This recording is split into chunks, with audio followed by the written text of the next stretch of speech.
presentación hecha, ¿no? Ok, ok. Bueno, fíjense, y vamos a ver si yo puedo hacerlo de pantalla completa, ¿no? Porque es que en las clases de los 2 semestres anteriores no se podía hacer la pantalla completa porque eh, no sé qué pasaba con el Zoom que se me trancaba, ¿no? Entonces, bueno, el primer tema del programa trata de vincular la teoría económica con la teoría financiera, ¿no? Entonces, vamos a ver algunos elementos de la teoría económica que normalmente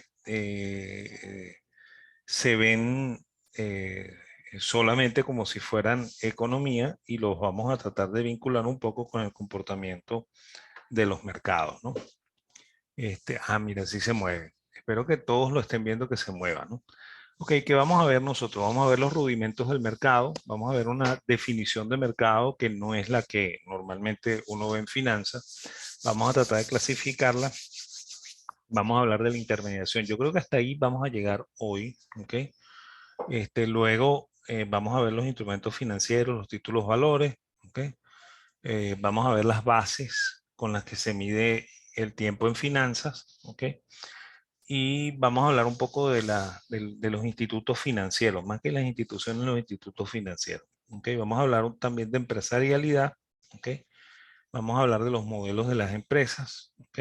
Y, y bueno, vamos a hablar de datos, construcciones estadísticas y sobre todo de un tema que probablemente no ven mucho en economía, que sí importa mucho para las finanzas, que es el ciclo económico, ¿no? Entonces vamos a enfrentarnos a eso, ¿no? Ok, fíjense, primero, esta es la famosa tijera de Marshall, ¿ok? Que Marshall las hizo con estas curvas este, hiperbólicas, ¿ok? Cóncavas y convexas para que tuvieran la misma elasticidad a lo largo de toda la curva, ¿ok? Marshall era un buen matemático, pero este, que primero trató de ser filósofo y después se metió economista. Y una de las desgracias de la economía es que aquí terminan cayendo un montón de gente que son fracasados en sus carreras originales y que bueno, y después vienen a complicarnos la teoría y complicarnos el panorama general de la teoría, ¿no? Esto estéticamente está muy bien, ¿ok? Pero así no son los mercados, ¿no? Y vamos a ver cómo es que son de verdad los mercados, ¿ok? Este, eh, Acercándonos un poco a la bolsa, ¿ok? Que para mí es el mercado ideal, ¿ok? Y el mercado que todos los mercados tratan de copiar, ¿ok? Cuando ustedes van, por ejemplo, a un mercado de verduras, ¿ok? El mercado de verduras trata de ser como una bolsa, ¿ok? No trata de ser como la competencia perfecta que ustedes les enseñaron y que a mí me enseñaron en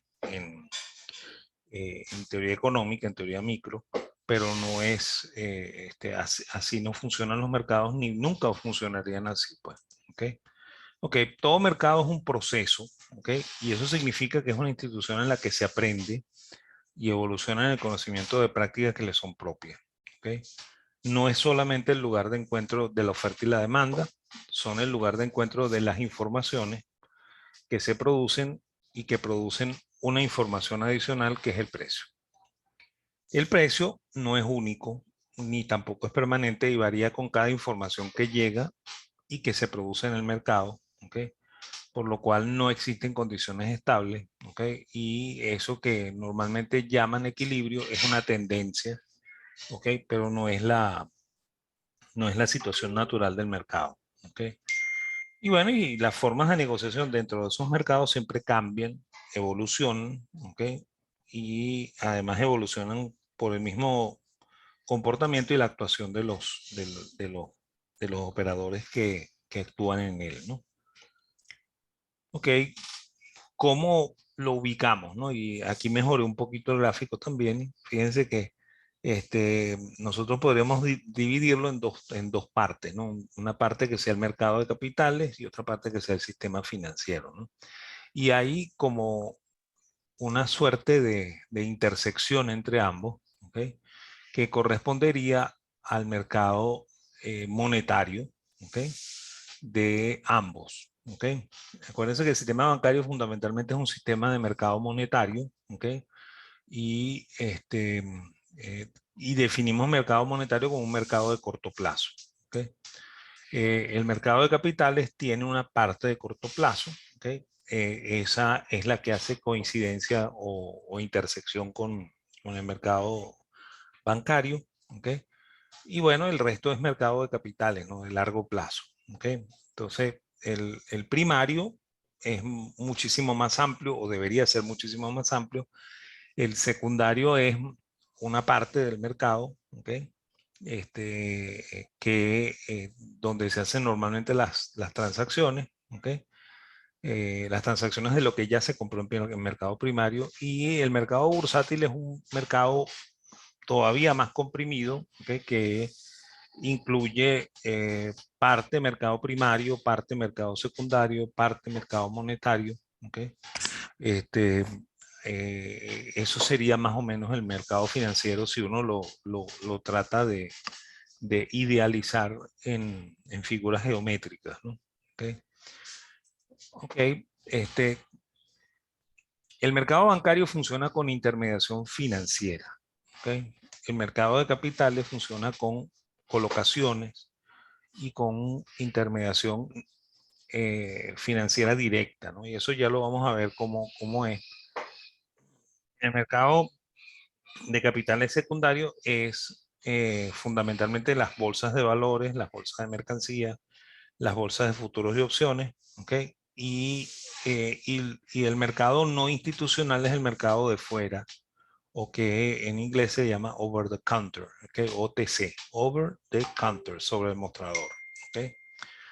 Ok, ¿cómo se clasifican los mercados? Ok, de acuerdo a la novedad del instrumento, ok, o título valor, ok, depende si es instrumento o título valor, el mercado puede ser primario o de emisión, ok, y el mercado puede ser secundario o de transacción, ¿no? ¿Qué significa primario? Ok, por ejemplo, cuando yo compro, por ejemplo, cuando Ron Santa Teresa hace una emisión de acciones nuevas, ¿ok? Y las vende, eso es primario, ¿ok?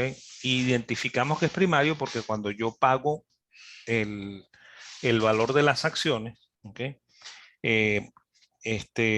Ron Santa Teresa recibe el dinero, ¿ok? O sea que el emisor recibe el dinero, ¿ok? De la compra del título, que puede ser una acción o puede ser un bono, ¿no? ¿Ok? Y, ese bono es nuevo o esa acción es nueva, ¿ok? Entra por primera vez al mercado, ¿ok? Y eso representa un incremento neto de inversión financiera, ¿ok? O sea, ahí hay inversión financiera de verdad, verdad, ¿ok? Una vez que ya yo compré en el mercado primario y yo me canso de ser el accionista o el tenedor de bonos de esta empresa, entonces yo lo vendo en el mercado, le transfiero mi propiedad a otro, ¿ok? Eso es secundario, ¿ok? Ahí no hay incremento de la inversión financiera, ¿ok?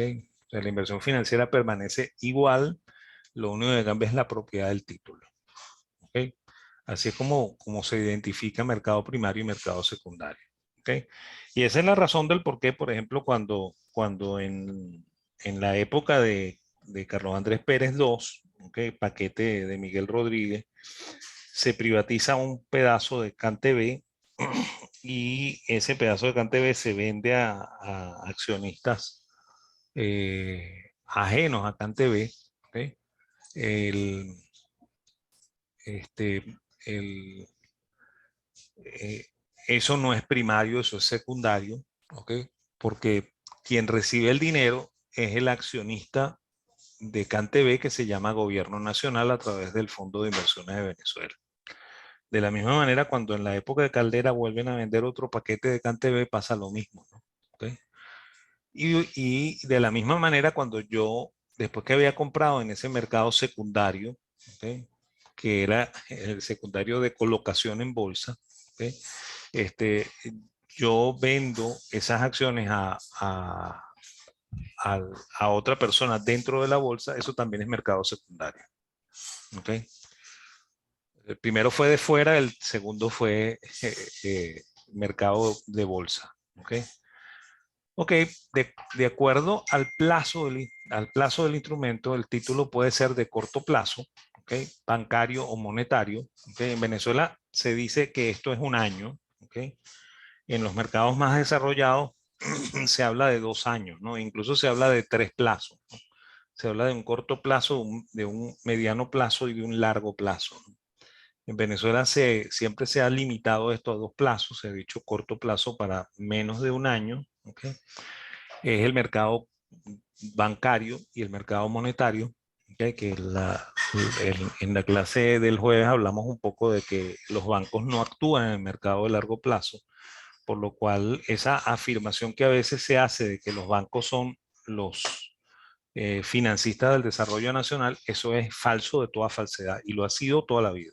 ¿Ok? Y ya lo vamos a tratar de explicar un poco. Y el largo plazo corresponde a lo que se llama el mercado de capitales o el mercado de bonos. ¿Ok? ¿Por qué? Porque de esta manera mercado de capitales o mercado de bonos. Fíjense, las primeras bolsas eran bolsas de mercancías. De hecho, la bolsa de Ámsterdam, ¿okay? La famosa bolsa donde viene el Van den Bursen, ¿okay? Era una bolsa de mercancías donde la gente vendía pieles, ¿okay? Y después empezaron a vender tulipanes y otras cosas, ¿no? Y bueno, y en esa bolsa, originalmente se vendía la mercancía tal y como es, ¿okay? Y después se empezaron a vender certificados de las mercancías. ¿Okay? Se empezaron a vender títulos de las mercancías. Luego, evolucionó a un mercado de bonos. ¿Okay? Y el gobierno normalmente se financiaba y colocaba los bonos allí para que las personas que ya no querían ser dueños de bonos pudieran transar sus bonos y salir de ellos, ¿no? ¿Okay? O sea, entregarles esa inversión a otra persona que sí estuviese interesada en seguir siendo acreedor del gobierno, ¿no? Y por eso es que originalmente se le llama mercado de bonos. ¿Okay? Las acciones entran un poco más tarde, ¿no? La primera vez que entran las acciones en los mercados eh, bursátiles es en Francia con el famoso incidente de John Law, ¿okay? Que lo vamos a reseñar un poco más adelante, ¿no? Y ese incidente fue tan, tan nefasto, ¿ok? Que durante mucho tiempo se evitó el que hubiese acciones en bolsas, ¿ok? Y las acciones comenzaron a ser de nuevo instrumentos típicos en las bolsas hacia finales del siglo XIX, ¿no? El incidente de Law ocurre en los inicios del siglo XVIII, ¿no?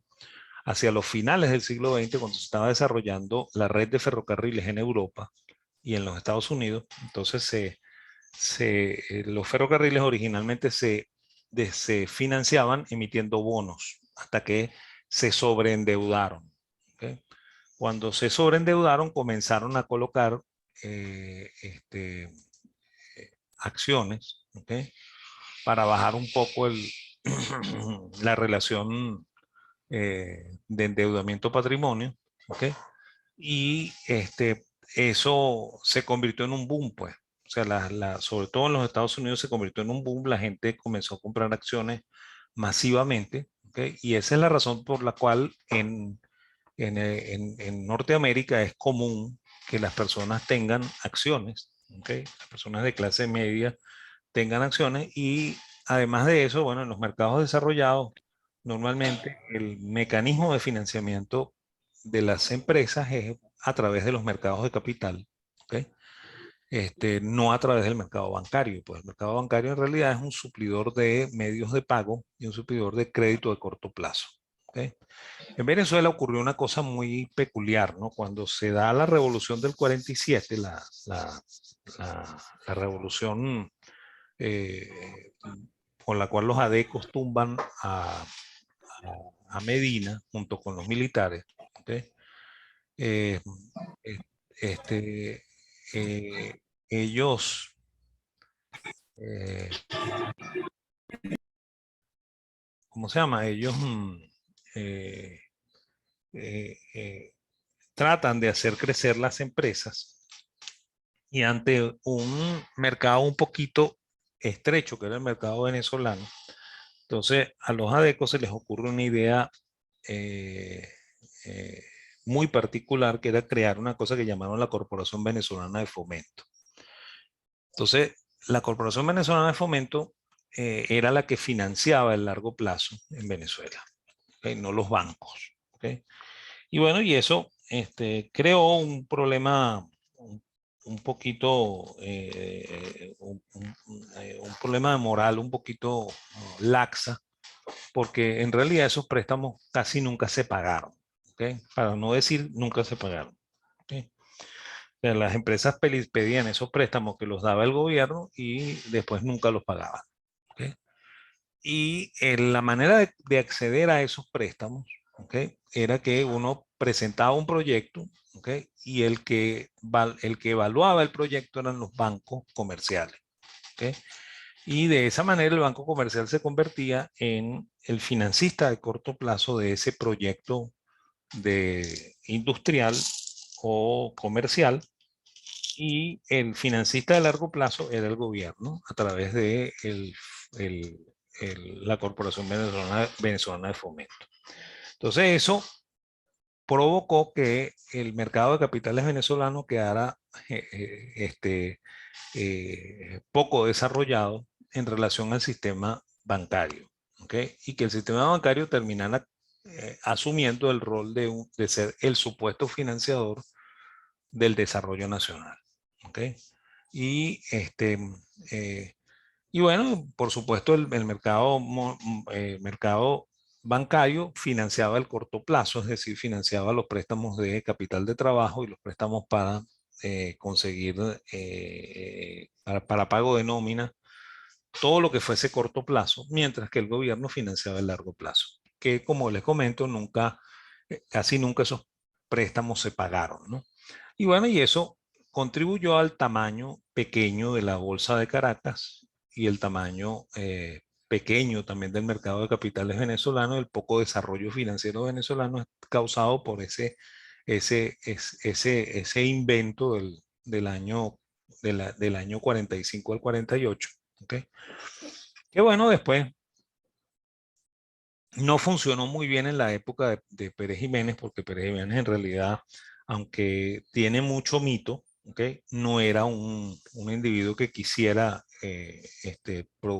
provocar el desarrollo industrial venezolano. ¿Okay? Eh, este, eh, y bueno, y muchos de los antecedentes del gobierno de Chávez y del gobierno actual de, de Maduro los podemos conseguir en ese gobierno de Pérez Jiménez, ¿no? ¿Ok? En realidad es la mentalidad militar en acción, ¿no? ¿Ok? Entonces, esa es la diferencia entre mercado monetario y mercado de capitales. ¿Ok? Hoy en día hay un mercado de corto plazo de capitales, ¿ok? Que está representado por los papeles comerciales, ¿ok? Y también por las letras del tesoro en el caso en el que el gobierno quisiera emitir bonos de corto plazo. ¿Ok? Eso es mercado de capitales, ¿ok? De corto plazo, mercado monetario de capitales. ¿Ok? Entonces ahí hablaríamos de una cosa híbrida, ¿no? Que tiene que ver un poco con esa figura que pusimos aquí, ¿no? Que está esa intersección que está aquí. ¿Ok? Ok. Y de acuerdo a la institucionalidad, el mercado se divide en mercado institucional, ¿ok? Que es el mercado en el cual confluyen todos los operadores. ¿Ok? Entonces, el mercado institucional, por ejemplo, es una bolsa. ¿Ok? Y mercado no institucional, que es aquel en el cual no confluyen todos los operadores al mismo tiempo y en el mismo lugar. ¿Ok? Por eso que llamamos a ese mercado over the counter, o sea, sobre el mostrador, OTC, también mercado de fuera que no está puesto allí y que lo habíamos nombrado antes. ¿Ok? Y bueno, y el mercado bancario está dentro de esta clasificación de mercado no institucional, ¿no? Porque cuando yo voy y deposito en el banco mercantil, ¿ok? El banco provincial no se entera porque él no está en el mismo lugar, en el mismo momento, ¿no? ¿Ok? Ese mercado no es, ¿cómo se llama? No, no es un mercado en el cual confluyen todos los operadores al mismo tiempo y en el mismo lugar. ¿Ok? El mercado bancario sí tiene instituciones, ¿ok? El mercado, las instituciones del mercado bancario son el Banco Central, donde todos los bancos confluyen en el mismo momento, ¿ok? Y más específico, la Cámara de Compensación que funciona dentro de ese Banco Central, donde todos los bancos coinciden en el mismo tiempo y en el mismo lugar en un solo sitio, ¿no? ¿Ok? Entonces, ahí hay una institución. El resto, los bancos no son institutos, no son instituciones financieras, sino institutos financieros. ¿Ok? ¿Cuál es la diferencia entre título e instrumento? ¿Ok? Los títulos valores son homogéneos. ¿Ok? Eh, Eso significa que son iguales a otro título o valor del mismo tipo y la misma clase, ¿ok? En todos sus términos. ¿Ok? Y son emitidos de acuerdo a un contrato, ¿ok? Ese contrato normalmente se le denomina prospecto, ¿ok? Que incluye todas las características que tiene ese instrumento y por el mismo hecho de ser homogéneos, ¿ok? Permite su negociabilidad, ¿ok? Son negociables en mercado secundario, ¿ok? Y un ejemplo de eso es una acción o un bono, también un papel comercial, ¿ok?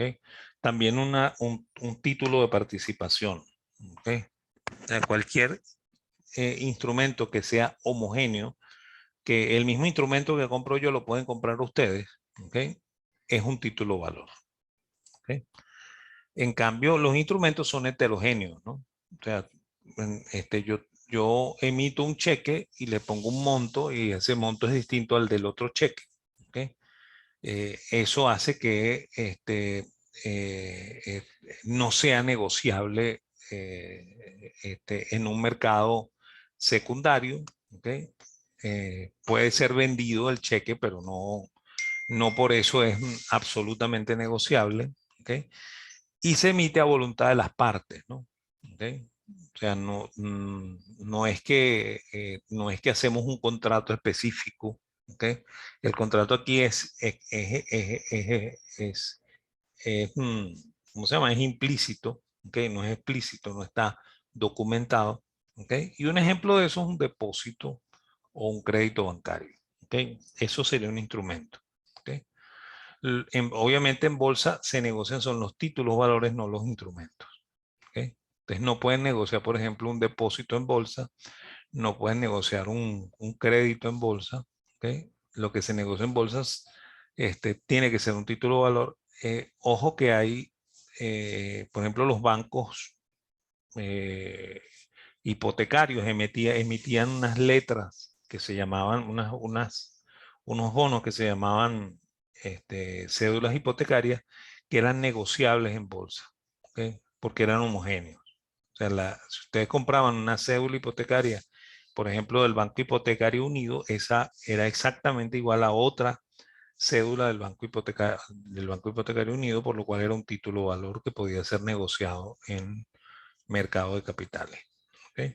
O sea que así es como funciona, ¿no? Ok, el tiempo en la finanza, ¿ok?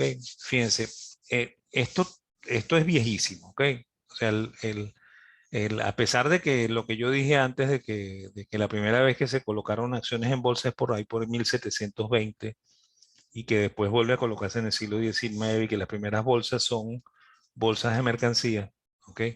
El crédito es una cosa muy vieja, ¿ok? Muy vieja. Y lo que digo vieja es en serio, ¿ok? Es más, de hecho hay documentación de que en el periodo acadio, ¿ok? O sea, en la segunda civilización de Mesopotamia, había préstamo de cosas, ¿ok? Cuando todavía no existía el dinero como lo conocemos nosotros en forma de monedas, ¿ok? El dinero en forma de monedas nace más o menos en el 900 antes de Cristo. Estamos hablando del 300, del 3000 antes de Cristo, ¿ok? Incluso se cree que más atrás hubo crédito también, ¿no? Y era crédito de cosas, ¿ok? Que se utilizaban también como dinero sin que hubiese emisión monetaria, ¿ok? Ojo que esto puede sonar un poquito extraño, ¿ok? La gente le cuesta un poco entender esto, ¿ok? El primer dinero es privado, ¿ok? Cuando yo era nómada, ¿ok? Probablemente me conseguí un pedazo de oro en mis, ¿cómo se llama? En mis vagabundeos por la pradera, y ese oro era mío, ¿ok? Y yo lo podía utilizar para comprar cosas, ¿ok? También los ganados se utilizaban como medida de valor y se utilizaban para comprar cosas, ¿no? Por ejemplo, si yo era ganadero, yo me podía ir con mi vaca al mercado, ¿ok? O con unas cabras al mercado, ¿ok? Y las vendía, ¿ok?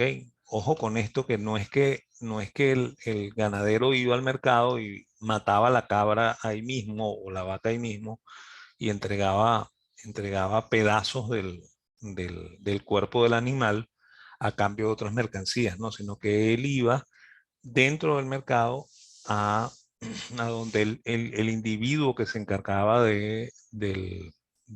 ¿cómo se llama? Del beneficio de los animales, le vendía sus animales, ¿ok?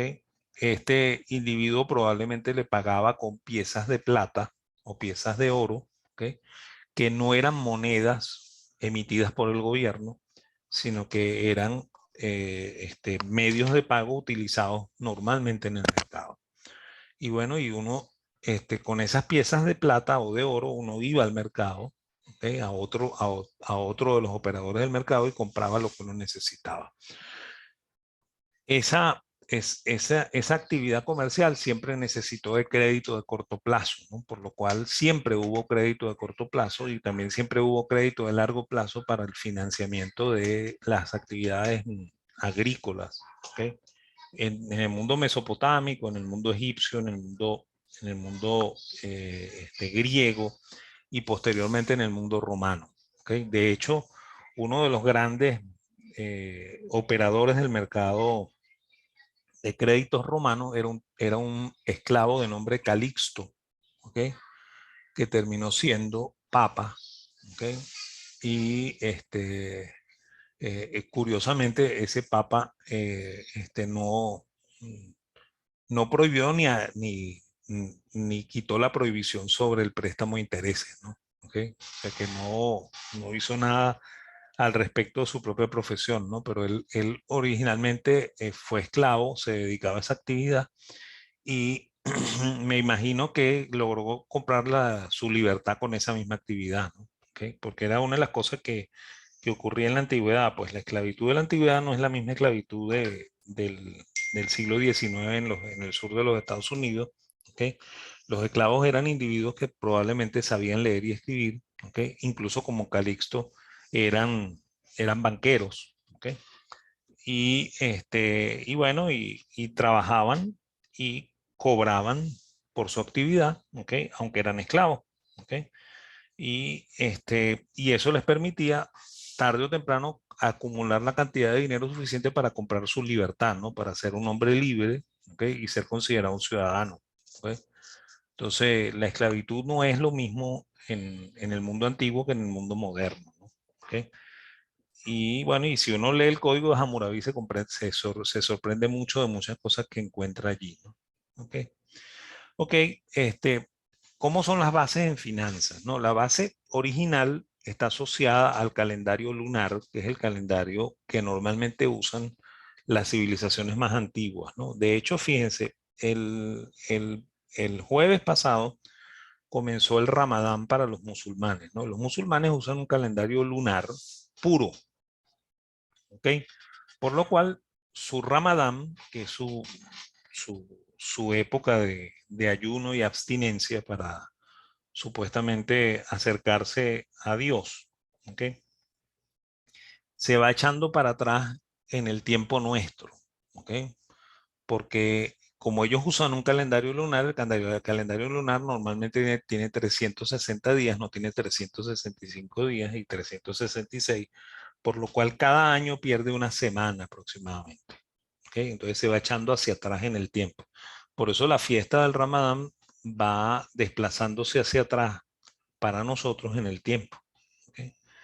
Eh, este, las primeras tribus, o sea, incluso cuando el hombre era ya era nómada, ¿ok? Y de eso lo vemos en las cuevas de Altamira, utilizaban calendarios lunares, ¿ok? De hecho, eh, hay en las cuevas de Altamira, junto con aquellos grandes animales, una disposición de 29 o 30 lunas, ¿ok? Yo voy a parar esto un momentico, nos salimos y volvemos a entrar porque esto está a punto de cortarse, ¿ok? Entonces vamos a hacer eso